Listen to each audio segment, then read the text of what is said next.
I just wanted to go over this trade on Cliff. It happened a few months ago in October, and it was on the list of one of my best trades, and I thought it was pretty cool because I feel like in October is where I was really dialing in a lot of the variables correctly and sort of trading. I was in the I had the momentum of trading in the right direction of what I how I wanted to be trading, and I really just liked this trade and all how I like what I was seeing and how I combined all the variables, and then had a sort of a unique, really specific entry too, which was kind of cool. So, um, which it was an iceberg. It ended up being an iceberg entry, but looking at the higher time frame here, it had news on it, which was it was acquiring a company and to get into the scrap business. So basically, it was going to be spending a lot of its cash, probably overpaying for a company, and so it was in play. So a couple things about this. Number one, when a company acquires another company, I think the rule of thumb for all of us that we know is that the the stock usually sells off or it becomes weak, at least temporarily, right? Because it's spending a lot of its money. It's usually overpaying for some company that's doing well. And so right away, like we always talk about having an edge. Well, I think that that in its own is considered an edge, right? Just knowing that rule of thumb that hey, more times than not, when news comes out about a company acquiring another company, they tend to sell off. So right away, it's like you kind of have the probabilities in your favor from there.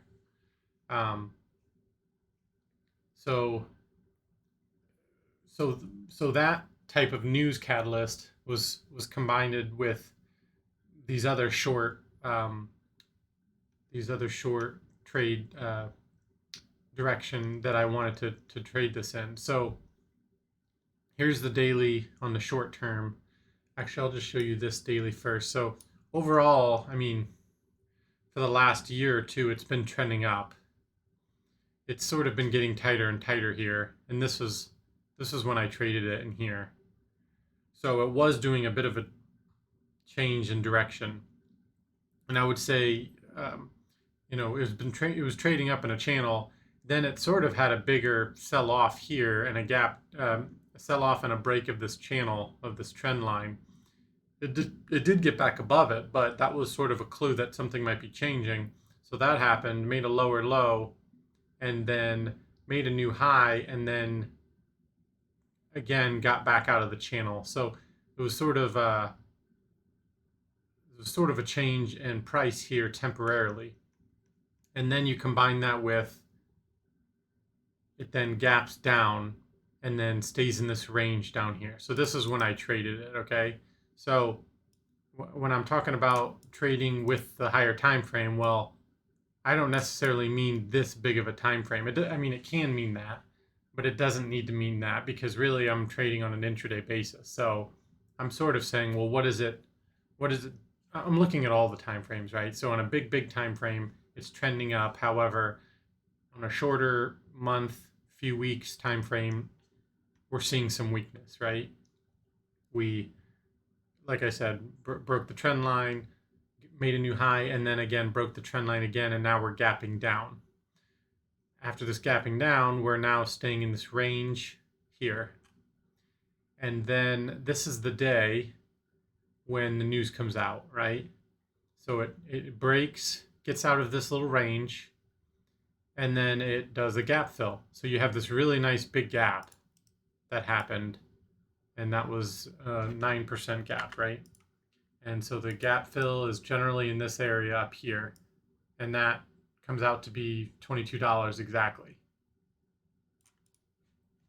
So you have the news, positive news, however, that kind of news, like I said, generally the stock is weak temporarily. And I really don't have the stats to say, well, how quickly does it become weak? Is it that day? Is it throughout the next few months? It probably also depends on how quickly the company that they're acquiring is able to, mesh well with the current company and actually start creating them new revenue right away. Like those are factors too that I don't know about, but so I really don't have the, if I'm saying I have an edge, I don't really have those stats, but just going by that rule of thumb, news that potentially can give us a sell-off. We're looking sort of weaker here. Sure, we're gapping above this range now, which is bullish, but really it still needs to get above this gap to be bullish. And so I'm still bearish at the top of this gap, right? So all of those factors, and then we then see what it's doing on the 1 minute, right? So here's an ATR. Here's one ATR. So it hits exactly one ATR by the time it hits that $22. So already multiple factors are already in my favor now. I want to see it get closer to 22. It's reached one ATR. Everything screams this could potentially turn around here and I could have a really good risk reward. The R-vol is 1.4, which is good, but it's not super high, so it's probably the perfect amount to get good price action. Which again, you could see here that there are two different trades. I mean, on one end, I could say this is the breakout trade. So sometimes I would trade this as a breakout, to fill the gap. So if I were to trade this breakout, my target would be the gap fill. It would be considered like a daily range breakout. And then that just shows you how we can trade different ways and have different setups within that trade. So there is two trades in one. There's the breakout, and then there's the reversal at a really good higher time frame level. And so what's cool is, so another one is climactic volume here. So you have for sure clear climactic volume, much bigger than the opening prints. Pretty huge volume that quickly subsided.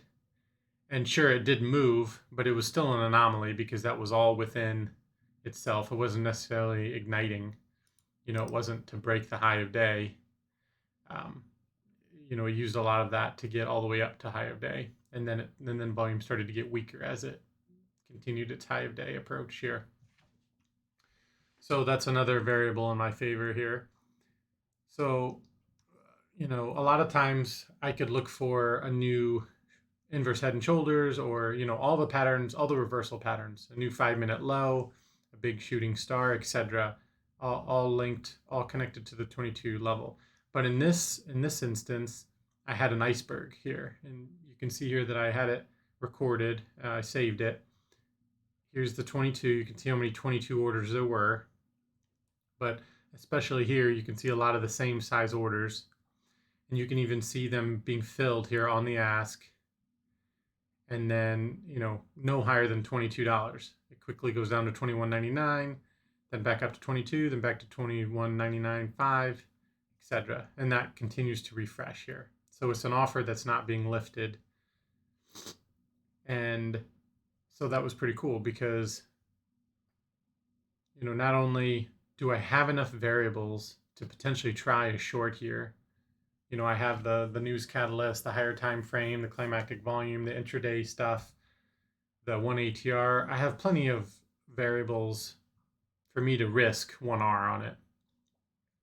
But with our experience and our expertise and how we're getting better and better, and we've worked with tape action before, and we're not always correct, but tape action is different every day, it seems like. But when you combine it with, what we have learned is when you combine, you want to look at tape action mainly around the higher time frame levels, right? Around the important levels. And so this is a perfect example of how the tape works perfectly around a key level and how you could risk even less and get an even bigger reward. And on this instance, I risked, less than 1R and ended up making, one of my best trades. And that was because I was able to get in tight, risking just above 22. I think I had my stop somewhere around 2201, 2202, just for a little bit of spread there. But really, I mean, I'm not even that experienced with icebergs to know exactly how to do it. But you know, we've looked at them enough, and we have trial and errored them enough to figure some of this out. And I think this type of setup doesn't come that often, right? Like I think for all of us, whether we were long or short, we hit a key level and we see an iceberg. I mean, I think that's like amazing, right? We would probably always want that, but this is probably something that doesn't come along that often. And it's one of those once a month or once every few months, you're watching the right stock, you see the iceberg at your key higher time frame level, you're able to get in super heavy with a very smaller amount of risk, but still super heavy, and you can make your day, your week, or your month on it. So you can see here that price never got above 22, and it took here right here. You can see it took a few minutes. Hovered there for 10 minutes.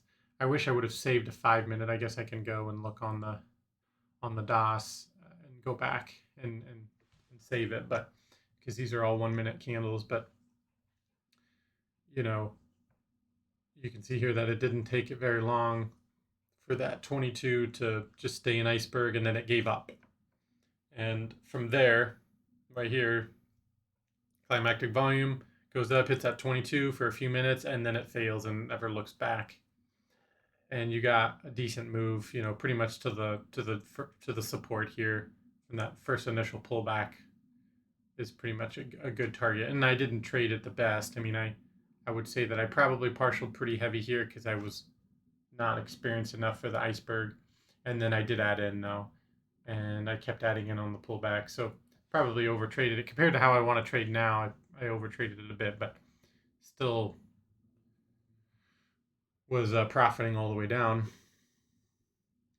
So I just thought that was cool. We don't need the iceberg, but those are just small things that add into our edge plays and to our plays where we can make a trade even bigger, and we have legit reasons for it. And then looking at the daily now, you can see that here's the $22, this pink line, and it did fail there, and it tried a few more times, and it looks like it got even higher a few more days, but then continued to stay weak here, and then did come back down, and then you had sort of a selling day here, and then you had a gap and go, and that gap and go was right at that 22. And I'm not sure if there was news on this day, but super high RVOL day, and that would have been another good day for another breakout, right? So 22 is clearly a key level, and then yeah,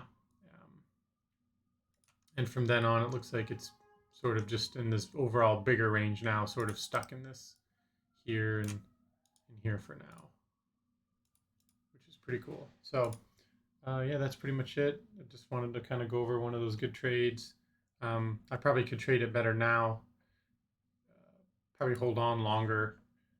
Probably would still partial pretty heavy after the iceberg started working for me, but would probably get in heavy again and hold that core position for that bigger move back to VWAP and then back to that first support area.